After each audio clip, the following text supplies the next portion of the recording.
Several grassroots organizations are championing the states' rights and limited government initiatives. How do you feel about these groups and their message? And is their message that you will carry to Washington if you are elected? Yes, absolutely. That is the message of the revitalized federalism that is our national ethic. And that's why I went to Congress. You know, I have to say, I have to make a confession. I forgot about some of the Goals 2000 stuff I did. But I actually went to Congress in 1995 to testify when the Secretary of Education was testifying in favor of more Washington-based programs for elementary and secondary education. I said, no, elementary and secondary education belongs with the states. Stop it. Stop trying to encroach on what we should be doing. New Hampshire knows best how to educate its children. I've done that before. I believe in states' rights. And I believe that there is an important dynamic between a limited federal government, which our founders intended, limited to do the things that are prescribed in the Constitution. And all you need to do is look at Article 1, Section 8, which is what the Congress is supposed to be doing. You'll find about 20 items.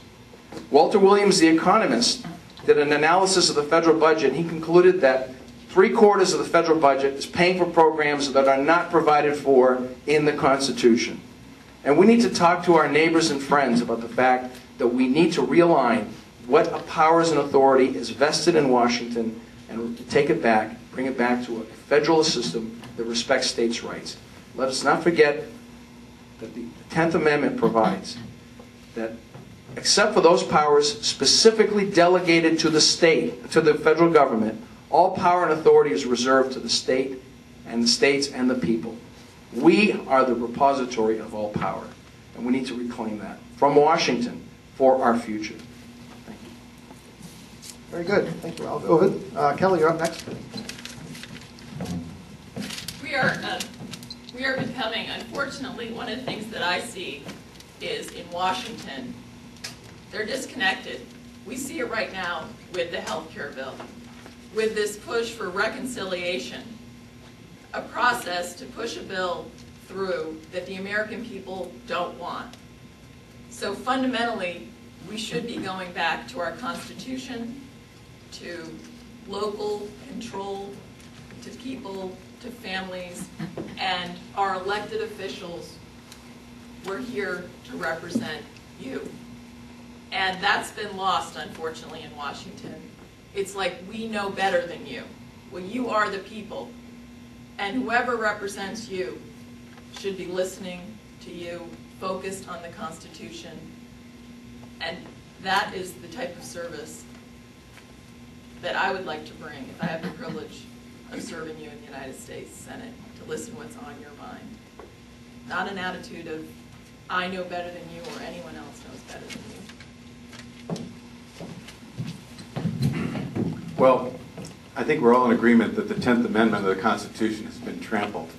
But this is just another example, speaking of the Constitution, of how big, bloated, and dysfunctional our federal government has become. And I'll point out two documents. The original United States Constitution, as it was ratified in 1789, if you put it on 8.5 by 11 paper, would be 15 typewritten pages.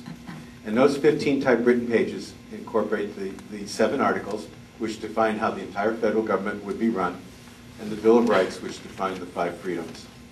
Now, we're trying to pass, or the Democrats are trying to pass this monstrosity in the health care bill. I read it when it was 1,018 pages back in October because I wanted to see what John Conyers of Michigan said he didn't find the time to read. You know, he's willing to spend $1 trillion of your money, but not spend the 2 weeks of time it would have taken to read the bill. Well, this is a great metaphor for just how gigantic and dysfunctional our government has become. If the Constitution of the United States could be done in 15 pages, then what on earth needs to be 2,000 pages, which is the current size of the healthcare legislation? That simply can't be good thinking. And I'll give you one other example. You know, as Barack Obama was talking about, oh, don't worry about the healthcare insurers being put out of business. He answered this question at a recent town hall meeting. He said, they're going to be just fine. And as his proof, he said, look at UPS and look at FedEx. They're doing great. It's the U.S. Postal Service that's having problems. Well, ladies and gentlemen, The U.S. Postal Service was founded in 1775. Our first Postmaster General, in fact, was Ben Franklin. It's 235 years old. It's a mature, stable, predictable business. It does $60 billion of revenue year in, year out. They have a monopoly. They get a price increase anytime they want one. And yet, just a couple of days ago, Sunday morning I read this. I talked about it when we were at the Rye Country Club. They're forecasting a $238 billion deficit over the next 10 years. This is a company, a department that does $60 billion in revenue, and they're going to lose $238 billion? This should be the ultimate cash cow. Any second-year business student should be able to run the post office at a profit, and it should be throwing off dividends to the taxpayers.